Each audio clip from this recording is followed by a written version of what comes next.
নমস্কার, আপনারা দেখছেন রানার ইউটিউব চ্যানেল।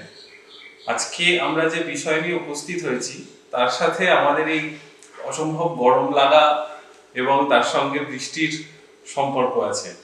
তো আসলে ব্যাপারটা প্রকৃতি এবং প্রকৃতির সাথে ঘটে চলা মানুষের কার্যকলাপের ফলে ঘটে চলা উন্নয়ন, এবং অনেকাংশেই দেখা যায় এই উন্নয়ন এবং প্রকৃতি পরস্পর বিপরীত মুখে দাঁড়িয়ে থাকে এবং এদের মধ্যে একটা দ্বন্দ্ব তৈরি হয়। তো সেই দ্বন্দ্বের ক্ষেত্রে মামলাও হয় এবং সেই মামলায় বিভিন্ন রকম রায় আমরা পেয়েছি। কিন্তু এই পরিস্থিতিতে দাঁড়িয়ে ভারতের সুপ্রিম কোর্ট একটি এমন রায় দিয়েছে যেটি পরিবেশ আন্দোলন এবং পরিবেশ প্রেমীদের পক্ষে যুগান্তকারী। তো সেই রায়তে সুপ্রিম কোর্ট আসলে পরিবেশ এবং উন্নয়নের প্রশ্নে 10 লক্ষ গাছের বেঁচে থাকার পক্ষে দাঁড়িয়েছে এবং সেখানকার মানুষের বেঁচে থাকার পক্ষে দাঁড়িয়েছে। ডলু চা বাগান, সেই চা বাগানে উপরে এই রায়টি দেওয়া হয়, কিন্তু যেহেতু এটি সুপ্রিম কোর্টের রায়, তো এই রায়টি সর্বক্ষেত্রে সর্বভারতীয়ভাবেই প্রযোজ্য, অন্যান্য মামলাগুলোর ক্ষেত্রেও হবে। তো সেখানে দেখা যাচ্ছে যে উন্নয়ন এবং উচ্ছেদের যে প্রসঙ্গটা, যে গাছ উচ্ছেদই হোক এবং মানুষের জীবন জীবিকার উচ্ছেদই হোক, তো সেই যে প্রশ্নটা এবং সেখানে যে দ্বন্দ্ব আসে, সেই দ্বন্দ্বের পরিপ্রেক্ষিতে সুপ্রিম কোর্ট আজ প্রথম দেখা যাচ্ছে যে পরিবেশের দিকে রায়টি দিয়েছেন এবং সেখানে দাঁড়িয়ে সেখানকার অধিবাসী তাদের অধিকার এবং বৃক্ষর যে অধিকার সবেরই পক্ষে এই রায়টি গেছে। তো এই উন্নয়নমূলক প্রকল্প যেটার কথা বলা হচ্ছিল সেটি মূলত একটি এয়ারপোর্টকে কেন্দ্র করে, নতুন একটি এয়ারপোর্ট তৈরি হওয়াকে কেন্দ্র করে। তো এই বিষয়ে বিস্তারে বলবেন, আমাদের সাথে রয়েছেন প্রসূন। তো প্রসূনদার কাছেই চলে আসি সরাসরি। প্রসূনদা, এই যে সুপ্রিম কোর্টের রায় এবং সেখানে যে দ্বন্দ্ব আমরা দেখতে পাই, যে উন্নয়ন এবং উচ্ছেদের যে দ্বন্দ্ব, তো সেই পরিপ্রেক্ষিতে বর্তমান ভারতকে কিভাবে দেখছেন এবং এই রায়টাকে কিভাবে দেখছেন? আমাদের দেশের শাসকরা এমন একটা ভাব করে যেন তারা খুব উন্নয়নের পক্ষে, কিন্তু সবকিছুরই যদি আমরা দেখি তাহলে হচ্ছে কার জন্য উন্নয়ন, কেন উন্নয়ন, এই প্রশ্নগুলো যদি আমরা তুলি তাহলে দেখতে পাবো উন্নয়ন দু ধরনের লোকেদের জন্য হয়। আজকে ভারত সরকার যাদের প্রতিনিধিত্ব করে, আম্বানি আদানি, এই কর্পোরেট ফিউডালদের জন্য উন্নয়ন, নাকি না দেশের জনগণের জন্য উন্নয়ন। এবং এই উন্নয়নের নাম করে হচ্ছে আমরা দেখছি মধ্য ভারতে আদিবাসীদের জল জঙ্গল জমি কেড়ে নেওয়া, তাদের মাটির তলায় যে খনিজ সম্পদ রয়েছে সেটা লুট করা। এই উন্নয়নের নাম করে সারা পৃথিবীতেই এরকম অবস্থা চলছে যে আমাজনের যে বৃষ্টি অরণ্য তাকে ধ্বংস করা হচ্ছে, বা পশ্চিমঘাট পাহাড়ের মাইলের পর মাইল জঙ্গল কেটে ফেলা হচ্ছে, গোয়াতে দুটো নদীকে ধ্বংস করা হয়েছে। তো এই উন্নয়নের প্রশ্নটা, মানে উন্নয়ন এবং উচ্ছেদ এবং পরিবেশের প্রশ্ন, এটা আজকে একটা খুব গুরুত্বপূর্ণ প্রশ্ন। মানে এর সবসময় একটা দ্বন্দ্ব চলতে থেকেছে, যে কখনো বলা হয় যে উন্নয়ন হলে উচ্ছেদ হবেই, এই ব্যবস্থায় থাকবে আর কি।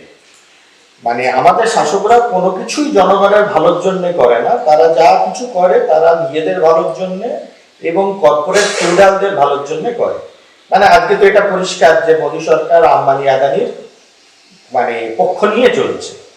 এটা আমরা মানে মানে আজকে আমি একজন পরিবেশ রক্ষা কর্মী হিসেবে প্রশ্ন করছি এমন না, তার অন্যান্য সংসদীয় যে রাজনৈতিক দলগুলো রয়েছে, বিরোধী রাজনৈতিক দলগুলো, এটা আজকে সবাই বলছে, মিডিয়াও বলছে এবং কার্যত দেখাও যাচ্ছে যে আদানি অস্ট্রেলিয়াতে কয়লা খনি কিনলে তার জন্য ভারত সরকার তাকে 12,000 কোটি টাকা গ্র্যান্ট করে দিল। তো যাই হোক, আমরা পরিবেশের প্রশ্নে আসি। আমাদের কাছে খবর আসে যে উত্তর পূর্ব ভারতে এরকম বেশ কয়েকটা জায়গাতে ট্যুরিজমকে প্রাধান্য দেওয়ার জন্য জঙ্গলের মধ্যে জঙ্গল উচ্ছেদ করে বাণিজ্যিক বা ট্যুরিস্ট এয়ারপোর্ট তৈরি হয়েছে। মানে ডিফেন্স এয়ারপোর্ট নয়, কিন্তু ট্যুরিস্ট এয়ারপোর্ট। সিকিমে হয়েছে পাহাড়ের মাথায়। মানে এটি মূলত মধ্যবিত্ত বা উচ্চ মধ্যবিত্ত বিনোদন। হ্যাঁ, এবং অরুণাচল প্রদেশে হয়েছে চাকমাদের গ্রাম উচ্ছেদ করে। এবার ঘটনা হচ্ছে সিকিমে বা অরুণাচল প্রদেশে চাকমাদের মধ্যে সিভিল সোসাইটি না থাকার কারণে এই বিষয়গুলো নিয়ে কেউ হল্লাচিল্লা করেনি।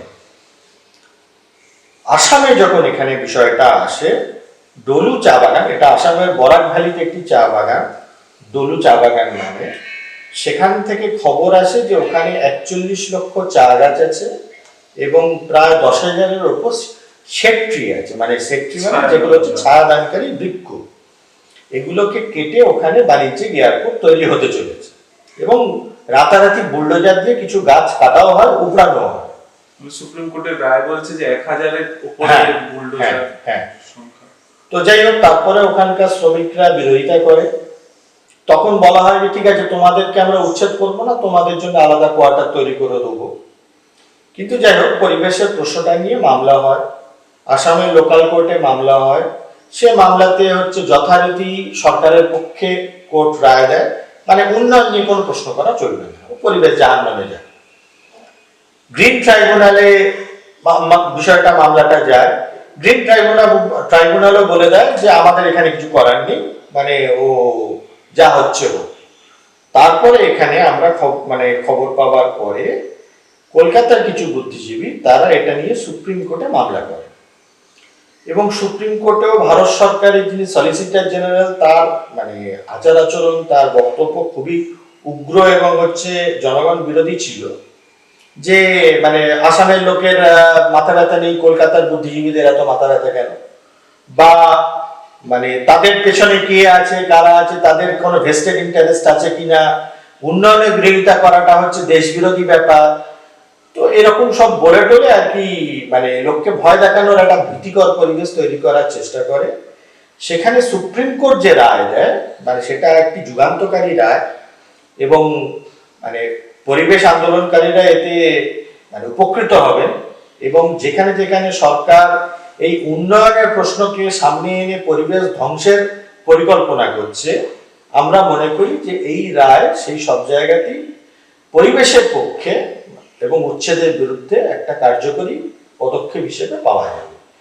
এবং মানে আমরা দীর্ঘদিন ধরে এক্সাম্পল হিসেবে এবং সেটা রায় লেখাও আছে, প্রধান বিচারপতি সুপ্রিম কোর্টের রায় একটি আইনের এবং সেটা লিখেও দেওয়া হয়েছে যে এটাকে মানে অন্য মানে ক্ষেত্রে ব্যবহারও করা যায়, মানে সুপ্রিম কোর্টের রায়ের ক্ষেত্রে এর থেকে পরিবেশ আন্দোলন যারা করছেন সেটা শক্তিশালী হবে অবশ্যই। মানে আজকে তো দরকার, আমরা তো বিশ্ব উষ্ণায়নের মানে মানে কি কতটা প্রকোপ সে তো আমরা প্রত্যেকে বুঝছি। মানে এটা তো শুধু পরিবেশ কর্মীদের মধ্যেও সীমাবদ্ধ নেই, মানে এইটা তো এখন মানে ওয়ার্ল্ড হেলথ অর্গানাইজেশন থেকে শুরু করে এবং এটা জনগণের বেঁচে থাকার প্রশ্ন, মৌলিক প্রশ্ন, মানে ওয়ার্ল্ড অর্গানাইজেশন গুলো এই প্রশ্নে আর কি নতুন নিয়ম আনছে এবং নতুন কার্বন রুল চালু করছে, কার্বন ক্রেডিট চালু করছে, কার্বন মার্কেট, নতুন যে গ্রিন কার্বন কিনতে হবে।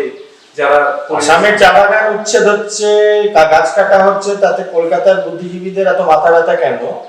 এইটা যে ভারত সরকারের বক্তব্য, তাহলে বলতে হয় যে অ্যামাজনের জঙ্গল পুড়ছে, তাতেই বা সারা পৃথিবীর লোকের এত মাথা ব্যথা কেন? পশ্চিমঘাট পাহাড়ে জঙ্গল ধ্বংস হচ্ছে, তাতেই বা আমাদের মাথা ব্যথা কেন? সুন্দরবনের জঙ্গল কাটা হলে আমাদের মাথা ব্যথা কেন? আসলে মাথা ব্যথা তো আছেই, আমরা তো ভুক্তভোগী। সুন্দরবন জঙ্গলে তো গরম, সেই মানে আমরা তো ভুক্তভোগী, জলবায়ু পরিবর্তন হয়ে যাচ্ছে, এসির খরচটা বেড়েই যাবে। হ্যাঁ, মধ্যবিত্তের এসির খরচ বাড়বে, কিন্তু যারা মধ্যবিত্ত নয় তাদের অবস্থাটা ভালো, জলাভাব দেখা দেবে, গ্রামের দিকে জলস্তর নেমে যাবে, মানে প্রকৃতির ভারসাম্য নষ্ট হয়ে যাবে, মানে বৃষ্টির সময় বৃষ্টি হবে না, আমাদের দেশে চাষবাস প্রকৃতির উপর নির্ভরশীল, সমস্ত কিছু ক্ষতিগ্রস্ত হবে, দুর্ভিক্ষের অবস্থা সৃষ্টি হবে। ফলে অবশ্যই আমাদেরকে পরিবেশ নিয়ে মাথা ঘামাতে হবে এবং আমাদের চেষ্টা করতে হবে যাতে যেটুকু অন্তত এক্সিস্টিং জঙ্গল, বড় গাছপালা বা সবুজ আছে যেখানে যেখানে, সেগুলোকে রক্ষা করা এবং মানে একান্তই যদি উন্নয়ন করতে হবে, উন্নয়নের অবশ্য কার জন্য উন্নয়ন, কেন উন্নয়ন, এই প্রশ্নগুলো রেখেও বলছি, একান্তই যদি উন্নয়ন করতে হয় তাহলে পরিবেশকে বাঁচিয়ে উন্নয়ন, সাস্টেইনেবল ডেভেলপমেন্ট, হ্যাঁ মানে কিছু তোমার ব্যবস্থা করতে হবে যাতে হচ্ছে পরিবেশ মানে পরিবেশকে অক্ষুণ্ণ রেখে তুমি উন্নয়নের পথে যাও। মানে আমাদের দেশে প্রচুর ব্যারেন ল্যান্ড বা ফাঁকা জমি পড়ে আছে, সেগুলোকে কাজে লাগাও। তো তো এইটার প্রসঙ্গেই যে কথাটা বলছিলেন যে উন্নয়ন বিরোধী তকমা দেওয়া হয় যারা এই পরিবেশ নিয়ে কাজ করেন, এবং অসংসদীয় দল যারা এই পরিবেশ নিয়ে সত্যি চিন্তিত তাদেরকে উন্নয়ন বিরোধী তকমা হ্যাঁ, তারা এই প্রশ্নটা করে যে হচ্ছে কেন উন্নয়ন, কার জন্য উন্নয়ন, আম্বানি আদানির জন্য উন্নয়ন, একটা ভারতবর্ষের বিপরীতভাবে যুক্ত অবশ্যই 90% জনগণের পক্ষের উন্নয়ন, নাকি না আম্বানি আদানি এবং তার মতো কর্পোরেট ফিউডাল যে লর্ড যারা, মানে যাদের আচার আচরণ, যাদের চাল চলন চলন বলন সবকিছু হচ্ছে সেই মধ্যযুগের সামন্ত রাজাদের মতো, যে ভারতবর্ষের আজকে এলিট শ্রেণীটা, তাদের জন্য উন্নয়ন নাকি না 90% জনগণের জন্য উন্নয়ন? এই প্রশ্নটা যারা করে তাদেরকে তো এরা অসংসদীয়, দেশ বিরোধী, উন্নয়ন বিরোধী সব তকমা দেবেই। আর ঘটনা হচ্ছে যে প্রকৃতিকে সঙ্গে নিয়ে যদি উন্নয়ন সত্যিই করা হয় তাহলে কেউ আমরা তার বিরোধী নই। সুপ্রিম কোর্টের এই যে রায়, তার পরিপ্রেক্ষিতে দাঁড়িয়ে এই বর্তমানে পরিবেশ আন্দোলনের গতিমুখকে কিভাবে দেখছেন? এটা কি আগামীর দিকে এগোলো? প্রকৃত আন্দোলন দেশের জনগণকেই করতে হবে। দেশ বাঁচানোর লড়াই এটা, পরিবেশ বাঁচানোর লড়াই আমাদের, দেশ বাঁচানোর লড়াই, দেশের সম্পদ বাঁচানোর লড়াই, জনগণকে লড়াই লড়তে হবে। সুপ্রিম কোর্টের এই রায় জনগণের পক্ষে একটু সহায়ক হলো, কিন্তু প্রকৃত লড়াই গণ আন্দোলনের রাস্তায় মানে মাটিতে দাঁড়িয়ে এর মোকাবিলা হবে।